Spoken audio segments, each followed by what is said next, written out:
Поштовани гледачи, добро дојдовте во најновото издание на емисијата Агроинфо на ТВ канал ВИС. Како што веќе знаете, недела ова е нашиот редовен термин кога ги отвораме темите кои што се поврзани со земјоделството.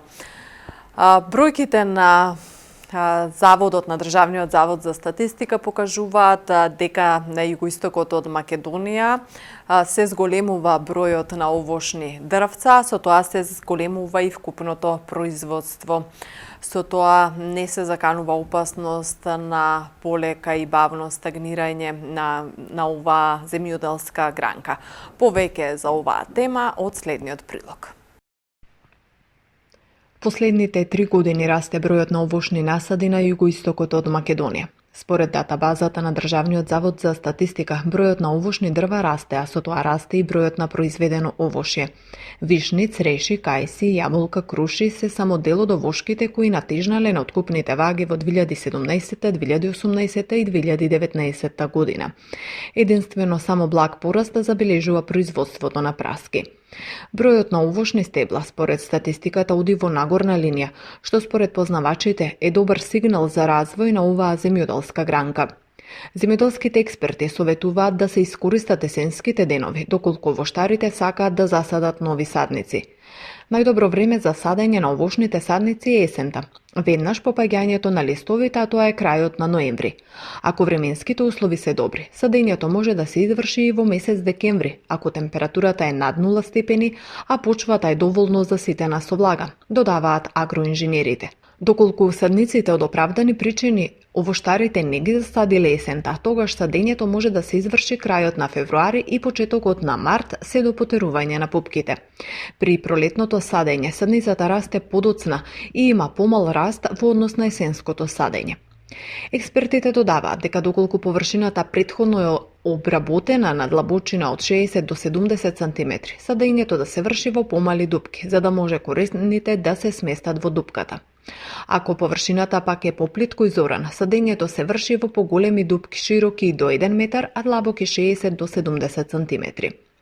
Пред да се почне со садењето, треба добро да се прегледа садницата, односно се скратуваат оштетените и скршени жили, а здравите се кратат на 25 до 30 см. Задолжително пред садењето почвата да биде охранета и со соодветно ѓубриво, велат агрономите.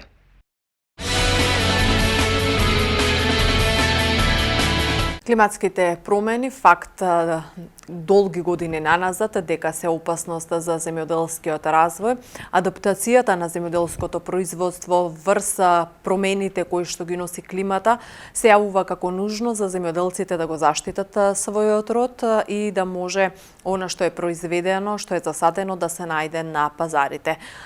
УСАИД во соработка со мрежата за рурален развој имаат изготвено видеоматеријал за тоа како се одвива адаптацијата на земјоделското производство врз климатските промени. Да погледнеме во продолжение.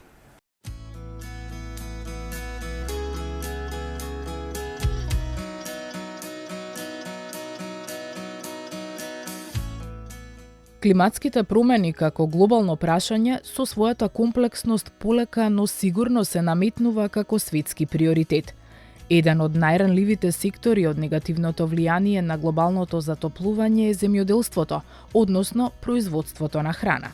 Бројни анализи и научни студии покажуваат дека во Македонија може да се зголемат температурите од 3 до 5 целзиусови степени до 2050 година и да се намалат врнежите за 8% до 2075 година. Ова може да предизвика преполовени приноси кај некои стратешки култури во земјоделството. Овоштарството, како и целокупното земјоделство, директно е зависно од поволните климатски услови и сите осцилации со засилени поројни дождови, со подолготрени сушни периоди и намалени вкупни врнежи, зголемината и почеста појава на град и силни ветрови, се сериозна закана за опстојувањето на секој овоштар, кој зависи од произведеното на нивата. Од тука, сериозна е потребата за зголемување на свесноста за примената на адаптивни мерки кон климатските промени, кои носат помал ризик и намален стрес на растенијата за да се обезбеди висок квалитет, но и доволна количина од земјоделското производство. Сончевото зрачење со своите негативни последици врз плодовите во земјоделското производство насекаде може да се сретне. Само како еден пример е оваа сорта на јаболко Грени Смит, која е препознатлива по својата типична зелена боја, но под негативното дејство на сончевата радијација, оние плодови кои се изложени на директен удар на ултравиолетовите зраци ја менуваат бојата и од едната страна поцрвенуваат, што на крајот ќе ги селектира во второкласни. Намалувањето на ваквите негативни последици е еден од националните приоритети вградени во мерките за поддршка и субвенционирање. Следејќи ги овие програми, шансата за своите идни планови ја препознал и младиот земјоделец Петре Русковски од струмичкото село Доброшинци. Има 29 години и е дипломиран правник, но семејната традиција, нивите кои ги наследил од татко му и знаењето кое го има за земјоделското производство, придонело целото свое слободно време да го посвети главно на овоштарско производство. Подигнатите јаболкови насади на околу 1 хектар му се главна преокупација, но и главна екзистенција. Со семејството заедно обработуваат околу 3 хектари. Садат и малку тутун, малку произведуваат градинарски култури под пластеници, но најмногу е посветен на подигањето современ насад под јаболка, прв ваков во неговиот регион. Со овоштарство се занимаваме поодамна. Дедо ми бил агроном, работел во тогашните комбинати, земјоделски индустријски комбинати ЗИК Струмица. Традицијата продолжува, татко ми има подигнато со круши насад, исто така интензивен насад.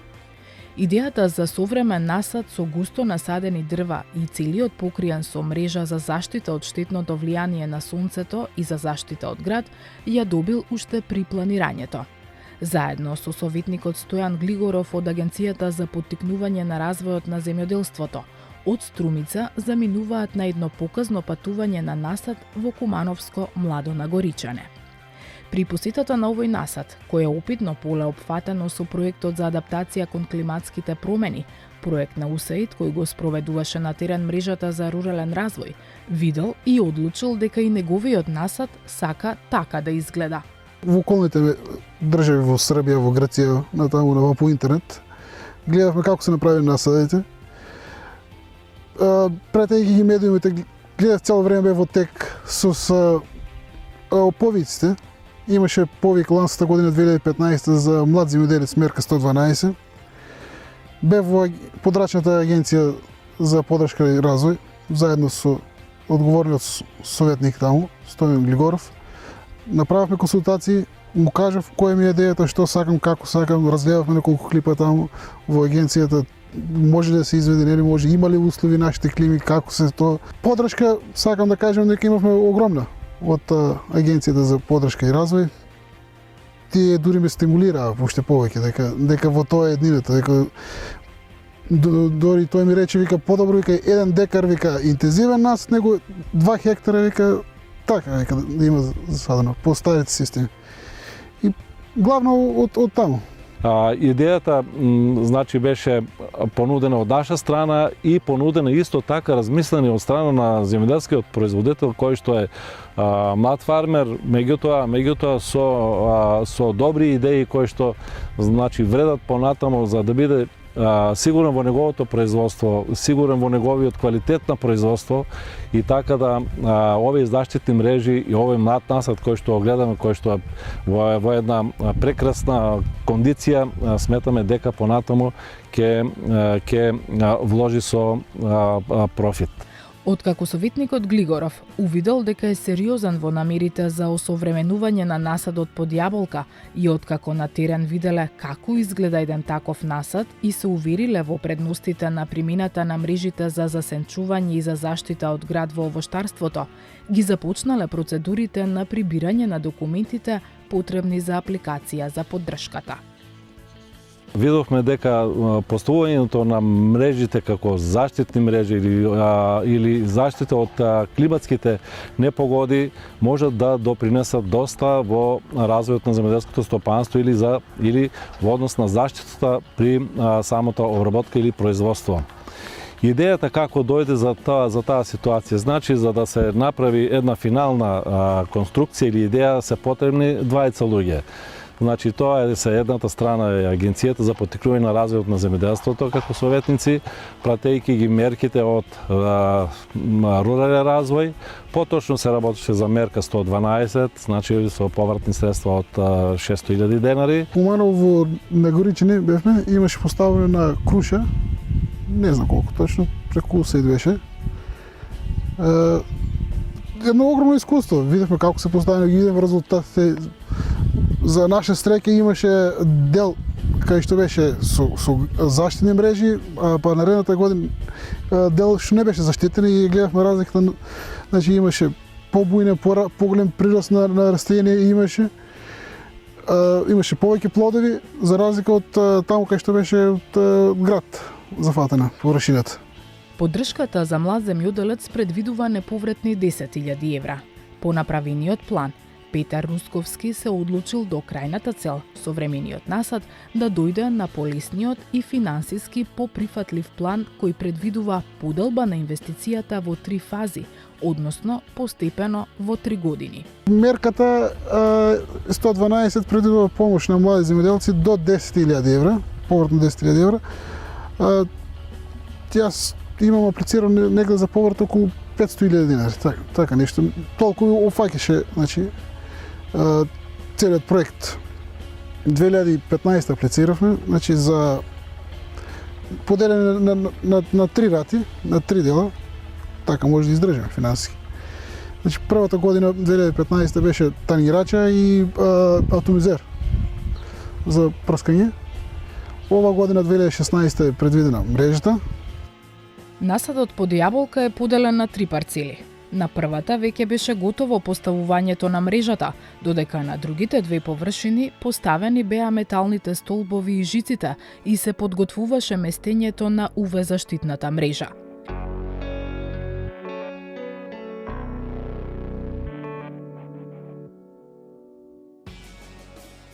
Иницијативите за примината на вакви мерки во земјоделството, со кои ќе им се покажа на производителите на храна каков бенефит ќе имаат ако се приспособат кон климатските состојби, започнаа со проектот за адаптација на земјоделството кон климатските промени, финансиран од USAID, што го спроведува мрежата за рурален развој на Република Македонија.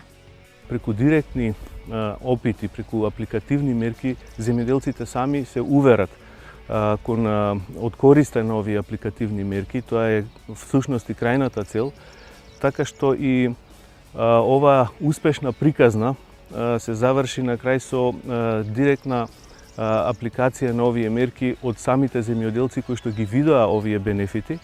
И во конкретниот случај имавме земјоделец кој што на својот овошен насад од јаболко ги аплицираше овие мерки, за да на крај сето тоа биде и isfinansirano од Националната програма за рурален развој, каде што комплетно се заврши целата ова инвестиција.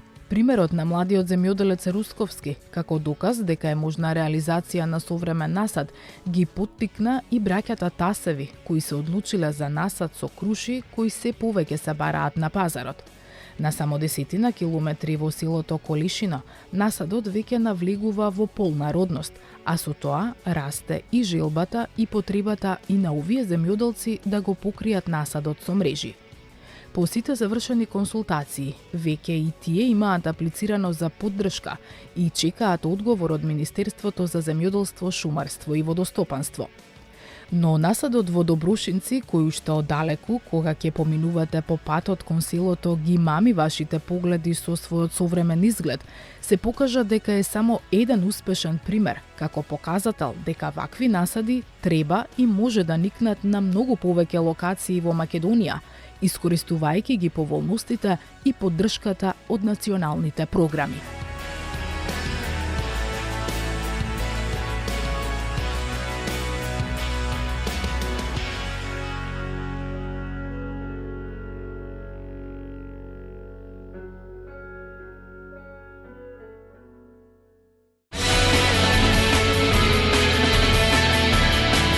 во земјоделската емисија, секако и стручните совети кои што за вас земјоделците ги дава Игор Ивановски, магистар по земјоделски науки. Да слушнеме што Ивановски советува овој пат. Добар ден, почитувани. Се наоѓаме во период каде што има интензивна работа во однос на сеењето на житните култури, но се наоѓаме во период каде што исто така, покрај тоа што земјоделието е доста активно, атрактивно, овој период каде што треба да се обрне внимание и се обрнува внимание на исто така на така наречена дератизација на просториите, затоа што сведоци сме како резултат на полавното време во овој период, има поголема наезда на глувци, стаорци и така натаму.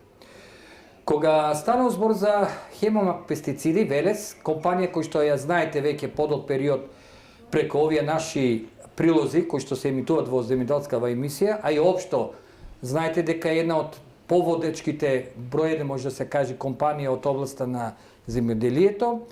Покрај тоа што Хемомак пестициди носели, увезува и дистрибутира пестициди, исто така увезува и дистрибутира средства или инсектициди или така наречени родентициди за уништувањето на глодарите.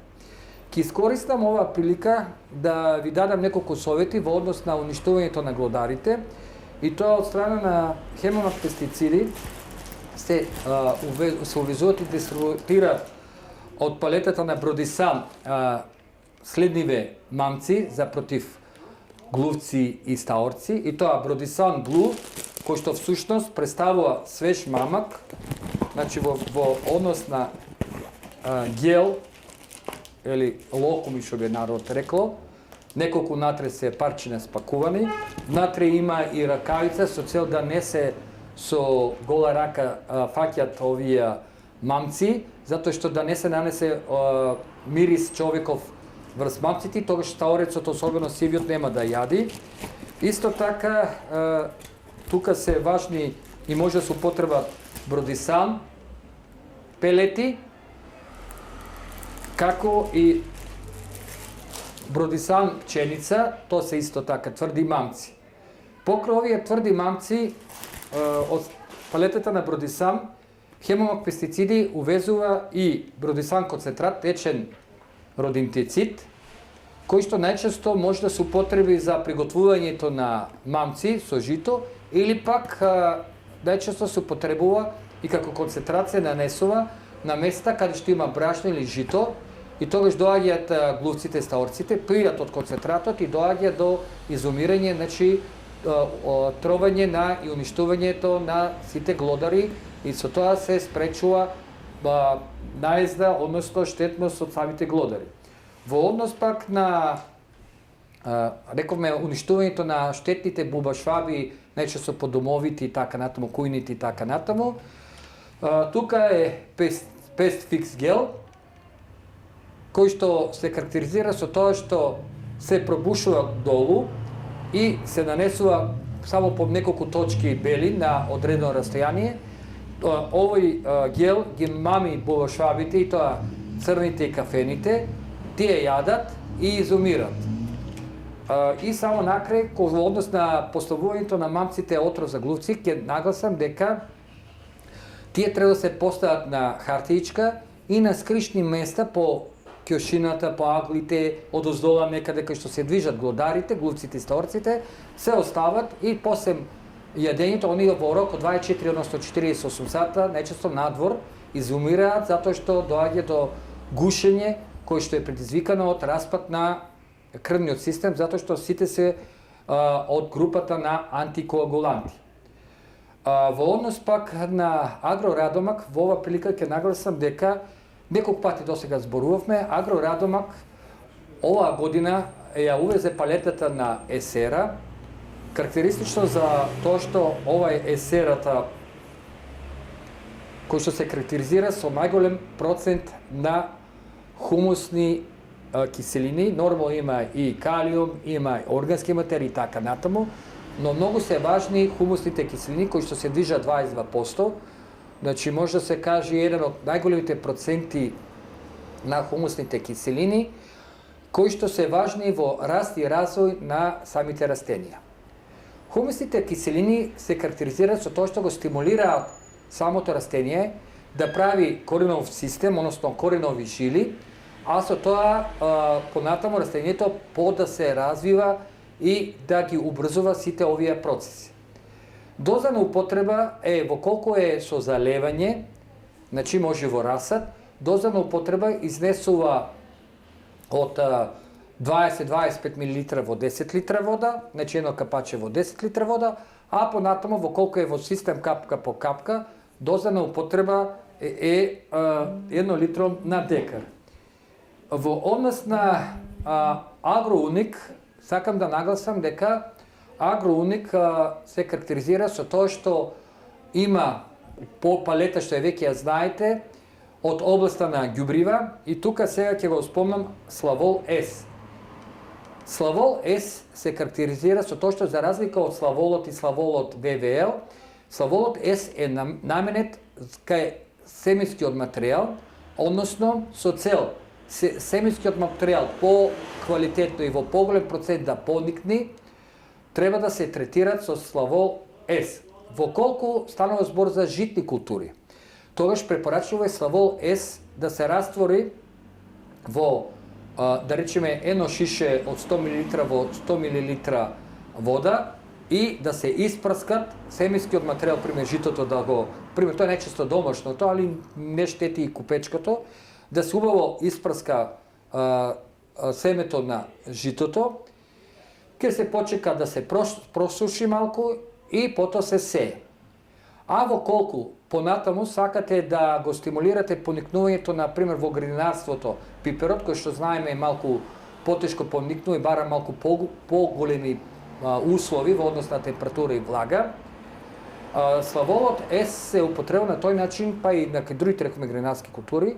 Во еден сат се става овакво едно шише од 100 мл Славол С, се додава 100 мл вода, се става семето во садот, се промешува, се остава 40 минути, потоа се процедува, се остава да се просуши семето и потоа ова семе, кој што е просушено, се на овој начин ауксинот што го има навлегува во семето и стимулира најголем процент да дојде до поникнување.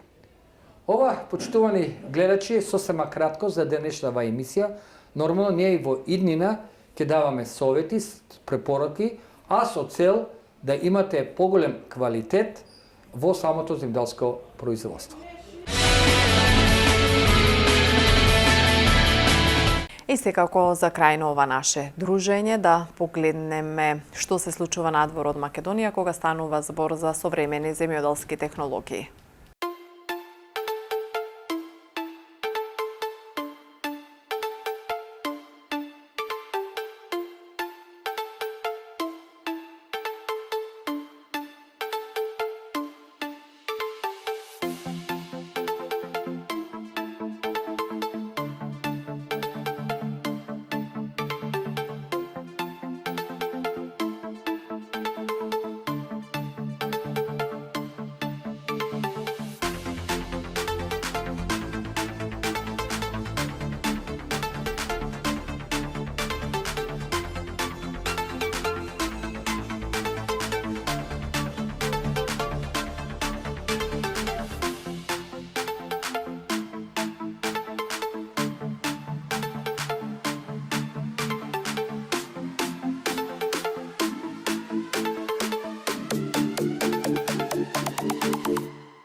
Поштовани, тоа беше се во ова наше дружење. Секако 1 ноември го започнуваме предпоследниот месец од годината. Ние сме тука повторно на истото место наредната недела. До тогаш останете во добро расположение. Пријатно!